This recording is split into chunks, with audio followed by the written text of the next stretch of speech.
अस्सलाम वालेकुम, मैं हूँ शाइस्ता शहजाद और आप देख रहे हैं मेरा YouTube channel. Welcome to my YouTube channel. जनाब, आज फिर एक सोशल मीडिया के ताज़ा टॉपिक के साथ हाजिर हूँ। सोशल मीडिया पर एक नई बहस छिड़ गई है, एक नई जंग अगर आप कह लें तो गलत नहीं होगा कि छिड़ गई है। जिस तरह से हमारे मुल्क में बहुत अरसे से एक लिबरल तबका है और एक कदामत पसंद तबका है जो पाकिस्तानी रिवायात की बात करता है, अपनी सोसाइटी की कुछ नॉर्म्स की बात करता है, और दूसरी जानिब वो तबका है जो औरत मार्च की बात करता है और उन स्लोगन्स की बात करता है जिनके ऊपर न जाने क्या क्या लिखा होता है और जिनका हकीकत से पता नहीं ताल्लुक़ है भी या नहीं। तो आज की वीडियो इसी मुतालिक है। सोशल मीडिया पर सदफ कमल जो कि शहरोज़ सब्ज़वारी की बीवी हैं, दूसरी बीवी हैं, उन्होंने हालिया एक इंटरव्यू दिया एक निजी टेलीविज़न को और उस प्रोग्राम में उन्होंने एक बात कही है जिसके ऊपर अब एक नई बहस और एक नई जंग छिड़ गई है और सारे अपनी तलवारें मयानों से निकाल कर झगड़े। तो नाज़रीन, जिस तरह से हम जानते हैं कि हमारे मुल्क में ये बात होती है एक कदामत पसंद तबके की और दूसरी जानिब हम बात करते हैं लिबरल तबके की। कुछ किरदार पहले से हैं जिनका नाम लेना मुनासिब समझूंगी। सोसाइटी में पहले से मौजूद हैं, जिस तरह से खलीलुर रहमान कमर साहब, अंसार अब्बासी साहब और या मकबूल जान साहब। ये वो नाम है जो पहले से मौजूद हैं और जो वक्तन फ़वक्तन अपनी इस तरह की बातों से ख़बरों में रहते हैं और सोशल मीडिया की जीनत बने रहते हैं। अब उन तमाम नामों में एक और नाम और एक और किरदार का इजाफा हुआ है जिसका नाम है सदफ कमल। तो आज उन्हीं के इस इंटरव्यू के बारे में बात करने जा रहे हैं हम। प्रोग्राम के दौरान उनसे सवाल किया गया कि फेमिनिज़म क्या है और आप क्या समझती हैं कि औरत मजलूम है हमारे मुल्क में, हमारी सोसाइटी में।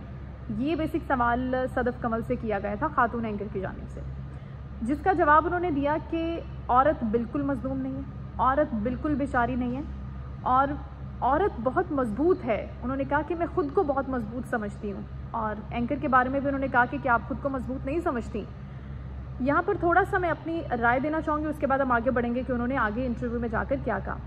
औरत बिल्कुल ऐसी क्रिएचर है, अल्लाह ताला की ऐसी तख्लीक है जिसका कोई मुकाबला नहीं है। अगर औरत ख़ुद को कमज़ोर समझेगी, ख़ुद को समझेगी कि वो किसी काबिल नहीं है, उसके पास कोई ताकत नहीं है, तो वो वाकई मजलूम है और वाकई महकूम है। लेकिन अगर वो समझेगी कि उसके पास वो तमाम पावर्स हैं जो अल्लाह ताला ने उसे दी हैं और जिनका कोई मुकाबला नहीं कर सकता, तो वो यकीनी तौर पर बहुत मजबूत है। जिस तरह से हम बात करते हैं कि एक माँ, तो माँ के बारे में तो सबको पता है ना कि माँ का मकाम क्या है, एक औरत का मकाम क्या है, तो इससे किसी सूरत भी डिनाई नहीं किया जा सकता, ये एक हकीकत है। आगे बढ़ते हैं। आगे उन्होंने अपनी बात को बढ़ाते हुए कहा कि हमारे कल्चर में, जिस सोसाइटी में और जिन लोगों को देखते हुए हम बड़े हुए हैं, जिनमें हमारे पेरेंट्स भी शामिल हैं, यानी कि सदफ कमल के पेरेंट्स शामिल हैं, उन्होंने यही किया। मतलब हमने अपनी ज़िंदगी में यही देखा कि हमारी माँ हमारे बाप का ख्याल रख रही है, उनको तवज्जो दे रही है, उनकी चीज़ों को लुक आफ्टर कर रही है और हम भी आगे उन्हीं चीज़ों को बढ़ा रहे हैं अपनी शादीशुदा ज़िंदगी में। उन्होंने जो बातें कोट की वो इस तरह से थी कि मुझे, यानी कि सदफ कमल को, शहरोज़ के जूते भी उठाने चाहिए, कपड़े भी इस्त्री करने चाहिए, मुझे उनके खाने का भी ख्याल रखना चाहिए, मुझे उनकी तमाम चीज़ों का पता होना चाहिए। साथ उन्होंने ये भी ऐड किया कि गो कि मैं ये सारे काम उस तरह से नहीं करती जिस तरह से मुझे करने चाहिए, लेकिन अपनी बेस्ट कैपेसिटी में मैं कर रही होती हूँ। तो उन्होंने यही कहा कि हमने अपनी सोसाइटी में, अपने घर में, अपने वालिदैन को ये तमाम चीज़ें करते हुए देखा है और इसमें कुछ गलत नहीं है। साथ में उन्होंने थोड़ा सा हवाला दिया कि हमारे मज़हब में भी यही कहा जाता है और इसमें भी कोई गलत बात नहीं है। लेकिन जिस तरह से तनकीद का निशाना इस वक्त बनाया जा रहा है सोशल मीडिया के ऊपर, ट्विटर के ऊपर एक जंग हो रही है, कमेंट सेक्शन में जाके लोगों की बातें सुनने वाली है और इतनी इंतहा को उनकी बातें छू रही होती हैं कि आप खुद सोचने पर मजबूर हो जाते हैं कि ये किस किस्म की बातें हो रही हैं और इनका मतलब क्या है और इनसे क्या नतीजा निकलेगा। किसी को इस चीज़ का अंदाज़ा ही नहीं है। ये चीज़ें सदफ कमल ने उस इंटरव्यू के दौरान कहीं और उन्होंने ये कहा कि हमें ये सिखाया गया है कि हम अपने शौहर का ख्याल रखें, क्योंकि वो घर का सरबरा है, क्योंकि वो घर को देखता है, क्योंकि वो घर का वो शख्स है जिसके ऊपर सारी जिम्मेदारी है। ऑल्दो कि आजकल की सोसाइटी में औरतें भी कमाती हैं, काम करती हैं, जिस तरह से मैं कर रही हूँ, लेकिन अल्टीमेटली एक मर्द जो घर का सरबरा है वो पोजीशन उसे अल्लाह ताला ने दी है, तो वो आप किस तरह से छीन सकते हैं। मतलब ये क्वेश्चन है, ये बहुत बड़ा क्वेश्चन है कि एक शख्स से उसकी वो तमाम उसका मर्तबा, उस जिस मर्तबे पे वो फाइज है, वो आप नहीं छीन सकते।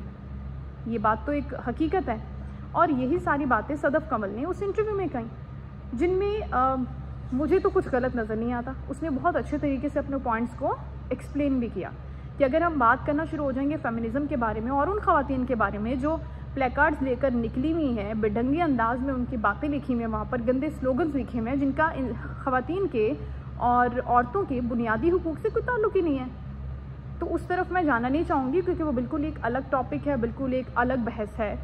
तो जो बातें सदफ़ कमल की जानिब से इस इंटरव्यू में की गई वो मैंने आपके सामने रखी हैं।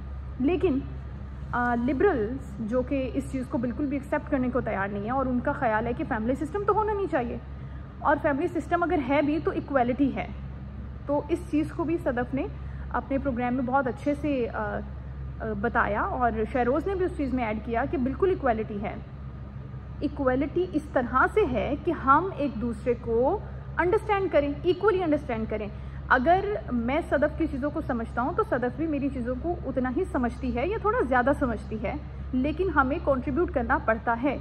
और जो मियाँ बीवी का रिलेशनशिप है वो तो होता है, इस चीज़ का नाम है कि आपको दोनों में इक्वली इन्वेस्ट करना पड़ता है, इमोशनली इन्वेस्ट करना पड़ता है, आपको कंट्रीब्यूट करना ही पड़ता है, तभी तो ये गाड़ी चलती है। लेकिन अगर हम बात कर लें लिबरल्स की जो कि इस वक्त अपने सारी साजो सामान लेके बाहर निकले हुए हैं, तो क्या फैमिली सिस्टम रह पाएगा? क्या एक शादीशुदा ज़िंदगी चल पाएगी? जो सवाल या जो बातें उनकी जानिब से की जा रही हैं उसका तो मकसद ही है कि तबाह कर दी जाए ये सारी चीज़ें। और औरत को जो इस्लाम ने या जो एक मकाम दे दिया है वो तो उससे वैसे भी कोई छीन नहीं सकता। तो ये सारी चीज़ें हैं जो लिबरल्स चाहते हैं कि यहाँ से चली जाएं, और डेफिनेटली वो किसी ऐसे एजेंडे पर हैं जो अल्टीमेटली हमें नुकसान पहुँचाना चाहता है। तो बेसिकली ये लिबरल्स और क़दामत पसंद लोग या वो लोग जो इन चीज़ों को समझते हैं, बहुत अच्छे से अंडरस्टैंड करते हैं और बहुत प्रैक्टिकल ज़िंदगी गुजार रहे हैं, उन दोनों के लिए लम्हा फ़िक्रिया है। मैंने इस वीडियो में दोनों तरह की बातें बता दी हैं। सदफ़ ने क्या कहा, सदफ़ ने जवाब क्या दिए, मैंने वो भी बता दी। आपको इसमें क्या गलत लग रहा है, क्या सही लग रहा है, आपकी पर्सनल लाइफ के मुताबिक, आपकी अपनी सोच के मुताबिक, वो आप मुझे ज़रूर बताइएगा कमेंट सेक्शन में। और वीडियो अगर आपको अच्छी लगी हो तो प्लीज़ इसे लाइक कीजिएगा, शेयर कीजिएगा, कमेंट कीजिएगा। Thank you so much. अल्लाह हाफ़िज़।